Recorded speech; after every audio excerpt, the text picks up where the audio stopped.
Ele é o mais antigo pastor comunicador da televisão brasileira no ar, que é o pastor Silas Malafaia, que é uma honra recebê-lo em nossos estúdios da Rede Brasil. Prazer é todo meu, uma alegria estar aqui com você. É a fé que torna a gente sempre jovem? Porque não é possível. Parece que o tempo não passa pra ti. Já tem 60 já fiz 60. Não acredito, sério? 60, meu amigo. E por que abandonou o bigode? Porque eu fui cortar cabelo num cara aí top, um cara top que corta cabelo, e é evangélico. Pode falar o nome dele, Edson Freitas. Ah, o Edson Freitas. Corta cabelo aí de sim, artistas e tal. Sim. Aí ele disse assim pra mim, você não leva mal? Você já reparou que só o pessoal acima de 40 anos usa bigode só? Falou, é verdade. Ou é bigode com cavanhaque, porque o bigode envelhece 10 anos. Meu irmão, na mesma hora, tira agora. Agora, acabar com essa tralha, meu amigo. Chega. Já tire agora. Você sabe que até 50 anos você não conta tempo. Eu sei. Depois de 50 você começa a contar quanto é que está faltando. Não, aí a gente começa a fazer desaniversário, né? Rapaz. Eu que já fiz 60, já estou dizendo, caraca, tudo isso, será que é verdade? Você sabe que quando o Tolentino fez a festa dos 50 anos dele, eu falei, agora ferrou, sabe por quê? Porque a gente pode dizer quando alguém pergunta, diminui 2, não, eu tô com 58, 57. Agora que você fez a festa dos 50 anos, botou um 5-0 grande na festa, acabou, meu Acabou, amigo. lascou tudo, não tem jeito. Quando você nasceu em berço evangélico, Sim. ou você converteu? Meu pai, quando eu nasci, meu pai já era evangélico há 17 anos, quando eu nasci. E meu pai foi o primeiro Malafaia a se converter ao evangelho. A nossa família tem mais de 300 evangélicos. Eu sou a segunda geração de pastores, meu filho e sobrinhos Sim. e primos mais novos são a terceira geração. É uma família de pastores, a nossa família. Que bacana isso. Hoje, então, portanto, todo o seio familiar, não só o seu núcleo, todos são... São mais de 3, minha família é muito grande, são mais de 300 evangélicos na minha família. Você nunca se intimidou em dizer o que pensa para defender o evangelho? Não. E aí, muita gente tem uma imagem sua que é completamente diferente da pessoa simpática e amável que você é, às vezes, por você defender com veemência, de modo especial na Band ao meio-dia, no seu programa, nos debates de um modo geral. Assim, em nenhum momento você, assim, falou, meu Deus, por que eu falei isso? Você nunca se arrependeu? Não, claro. Você sabe que o ser humano que pensa que tudo que ele fala acertou, esse ser humano está precisando fazer uma reavaliação. Porque, lógico, coisas que eu falei, eu digo, caramba, não tinha que ter falado nada disso, exagerei aqui, podia ter sido mais... Que vai na emoção, claro, né? Você é muito emocional. Porque você está num embate de ideias e o cara não apenas te confrontando na ideia, mas querendo te mexer no seu caráter, sim, em seus princípios, aí isso, amigo, você pega muitas pesado, vezes, né? E aí eu pego. Eu uma vez, uma jornalista que me perturbou tanto, eu não estava num dia bom, certo? Ainda para piorar a situação. Estava num dia bom, aí eu exagerei, chamei a mulher de vagabunda de graça. Sim, sim. Falei assim, vagabunda, vai ver se eu estou em outro lugar. Aí pega aquela fala sem o contexto, amigo, né? Botaram isso, aí eu tive que pedir desculpa, fui na minha rede social e falei, eu exagerei, porque eu acho que, sabe uma coisa que eu aprendi? A grandeza de um ser humano não são seus acertos, é reconhecer seus erros e corrigir suas rotas. Que bacana isso, que bacana. Eu acho que errar a gente vai errar mesmo, porque nós somos seres humanos, falíveis, mas quando o ser humano nunca reconhece que erra ou não reconhece seus erros, esse ser humano está no caminho da derrota. Então, reconhecer erros e corrigir rotas, eu acho que isso é uma virtude de qualquer ser humano. Nossa, parabéns. Eu estou ouvindo de você. É importante ouvir de você. Você é considerado mestre dos mestres dos pastores. Que isso, né? Nada disso. E sempre com uma retórica tão correta, e a gente fica imaginando, não, ele deve se colocar com uma infalibilidade, e não é verdade, porque você disse agora o contrário. Já falei muita bobagem. E é o seguinte, antigamente, meu pai, diferente aqui, meu pai era um cara, faleceu aos 95 anos, mas um cara polidíssimo, de um alto nível intelectual, de um português. Meu pai, quando era jovem, estudava 2 horas por dia dicionário. Precisa falar mais alguma coisa? Então, meu pai é um cara altamente polido. Português perfeito. Perfeito, polido. Eu sou meio relapso, de vez em quando conjugo errado. Aí meu pai, quando acabava os programas, o telefone tocava, eu já sabia que era ele. Onde é que você aprendeu a falar isso? Que bobagem é essa que você falou? Então, meu pai era um censor muito violento. E minha esposa até hoje. Eu não tenho uma mulher que me idolatra, sabe? Aí, Silas, para que isso? Você tem uma diretora, uma produtora. Para que esse exagero? Uhum. Para que? Não precisava ter falado isso. Então, eu tenho amigos também, uma coisa que eu aprendi. Você precisa ter amizade com iguais. Porque, por exemplo, na igreja que eu sou pastor, certo? Eu sou líder de centenas e centenas de pastores. Então, eles me veem como autoridade. Eu preciso me relacionar com iguais. Porque quando eu me relaciono com iguais, não importa se o cara é grande ou não é grande, ele não é da minha estrutura. Ele não está debaixo da minha direção. Então, você precisa se relacionar com pessoas onde elas podem te confrontar. Eu tenho um grupo de amigos, de pastores, somos mais ou menos uns 15.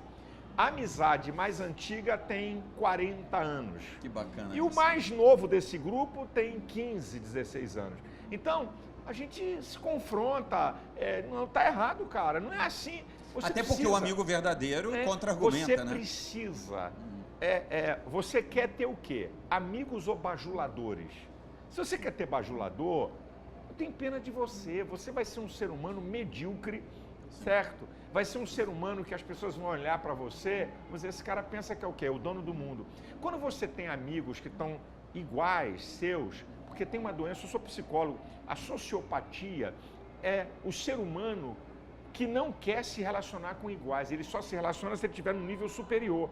Porque senão não consegue. Senão ele não consegue. Não se sente bem. Ele não se sente bem, ele só consegue se estiver numa posição de superioridade.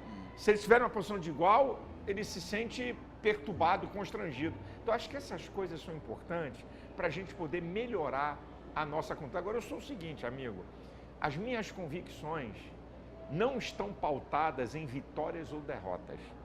Eu não pauto minhas convicções se eu estou vencendo ou perdendo. As minhas convicções, sabe, ela tem princípios, ela tem valores, que para mim não estou nem aí. Por exemplo, greve dos caminhoneiros. Vou te dar um exemplo. Eu fui para a redes sociais e falei, está errado, não vai resolver o problema e vai produzir um caos no país. Meu amigo, a cada 10 comentários, 9 era me mandando bala. Entendi. Nas redes sociais. E você falou que pensava e pronto. Falei, me posicionei. Muito bem, aí veio o primeiro dia, segundo dia, terceiro dia. Quando o povo começou a ver que aquilo não era a solução, aí... E começou a virar uma outra história, se é que já não era uma outra história. Sou filho de caminhoneiro, viu, gente? Então, portanto, acho legítimo qualquer greve, claro. Classe. Mas aquilo era uma outra história. Aí me caluniaram, me disseram que eu mandei porque eu estava querendo que prendesse. Não falei nada, muito bem. Mas depois, porque eu acho que a liderança e a responsabilidade não é você falar o que todo mundo gosta ou pensa, mas você marcar uma posição. Eu acho que os verdadeiros líderes, eles têm que ter uma visão futurística. Ele não pode estar olhando para o momento emocional. Senão você faz parte da massa, da multidão. Eu quando analiso uma coisa, eu vou olhar lá na frente o resultado. Não, isso aqui não. E se eu errar, se a minha previsão, porque pode ser errada, tiver errado, eu digo, gente, eu estava errado nessa aqui. Essa aqui eu dou a minha mão palmatória. Mas nessa dos caminhoneiros... Você vai ser muito mais valorizado até por isso, claro, né? Aí depois disso, foi tão engraçado que começou 7 contra, 3 a meu favor. 5-5. Esse papo é muito engraçado, aí daqui a pouco vai começa 6-5 e depois eu acabei ganhando de 10-1. Isso cada 10, de 9-1, cada 10 comentários, 1 contra e 9 a meu favor. Porque a realidade é essa, a vida é essa, não adianta chorar. Agora, você citou sobre os seus amigos, né? E eu vou te falar uma coisa, como essa palavra está banalizada na internet, né? Eu tenho 5 milhões de amigos nas redes sociais, Gente, amizade é algo tão profundo. No Eclesiastes, aquele trecho que fala que a amizade é um tesouro. As pessoas têm que ler aquilo para saber o que é uma amizade. Amigo, é uma como construção. Você fala, tenho amizade há 40 anos e eu também. Meus amigos de infância do Rio são meus amigos até hoje. A amizade é uma construção.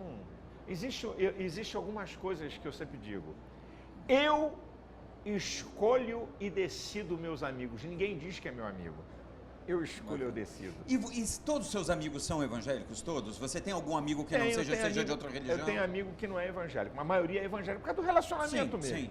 Mas e assim, no momento que você está junto, vocês estão conversando, não se contra-argumenta, né? A gente discute temas, não acho que é isso, é briga, a gente briga na boa.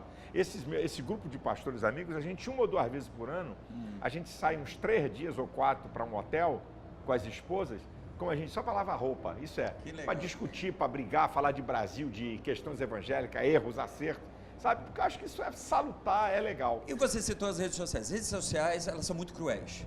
Eu Muito. costumo dizer que as redes sociais, elas se comparam às crianças de colégio. Porque criança não tem o limite do que ela, se ela está ofendendo ou não, se é bullying ou não. E nas redes sociais, gente, sinceramente, você pode expressar o que você pensa, mas não precisa ser mal educado, não precisa ser grosseiro. E a gente já tem leis para isso. E tem gente que desconhece que a gente tem leis, não é? Para isso. Mas você não acha que essas leis deveriam ser mais severas? Eu acho que as leis são muito brandas em relação a calúnias e difamação. Sim. Eu sou vítima, eu tenho hoje, porque é o seguinte, o povão eu deixo para lá. Eu aprendi uma coisa com meu sogro, que era um homem muito sábio. A questão não é o que falam, é quem fala. Sim. Não é o que Entendi. falam, é quem fala. Então, eu tenho uma coisa comigo. Gente que tem prestígio, que tem mídia, certo? Que é formador de opinião. Aí Se é me complicado. caluniar e difamar, xingar palavrão, eu acho que isso é uma expressão do brasileiro, eu não ligo. Agora, pastor, você é ladrão, você rouba os fiéis. Eu processei o Boechat, lá diante do juiz, ele teve que fazer um acordo comigo e foi até homem, eu até achei que ele foi um cara, assim, foi macho, que ele falou, pastor, eu retiro a palavra no programa. Aí eu falei para ele a frase que eu disse ainda há pouco. Para mim, o ser humano não é os seus acertos. Para mim, o ser humano realmente é reconhecer seus erros e corrigir suas rotas. Ele foi para o programa, eu falei, tá feito. Lá na frente, falei, se ele vai retirar, pode fazer o documento, acabou aqui. Aí ele foi para o programa e retirou. Eu tenho 3 processos contra famosos, certo? Me chamou de ladrão. Eu sou pastor de gente pobre, simples, Sim. mas sou pastor de gente do judiciário, de empresários, professores, médicos, oficiais superiores de Forças Armadas. Se eu não me posicionar, o que esse povo vai dizer?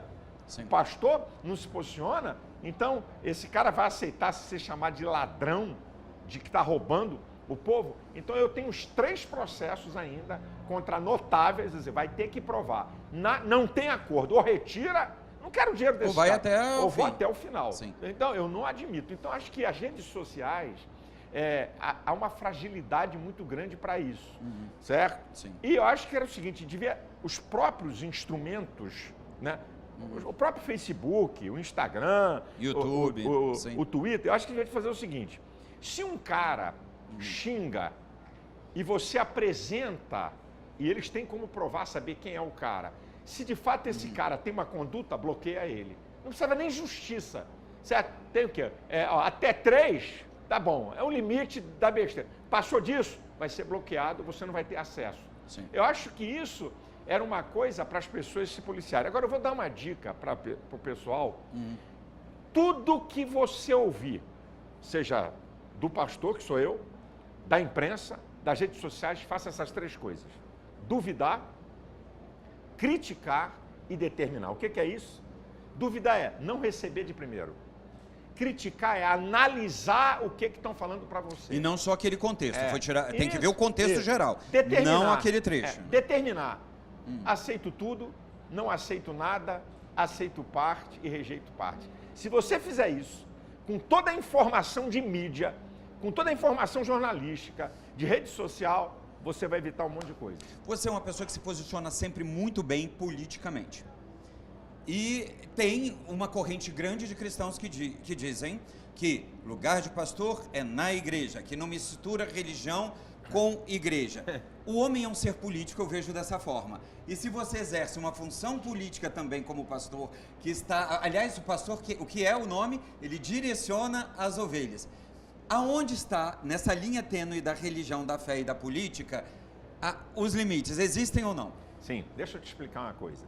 Número 1, eu como pastor não deixei de ter direito à minha cidadania. Eu sou um cidadão. Não fui feito para ser político, fui feito para influenciar.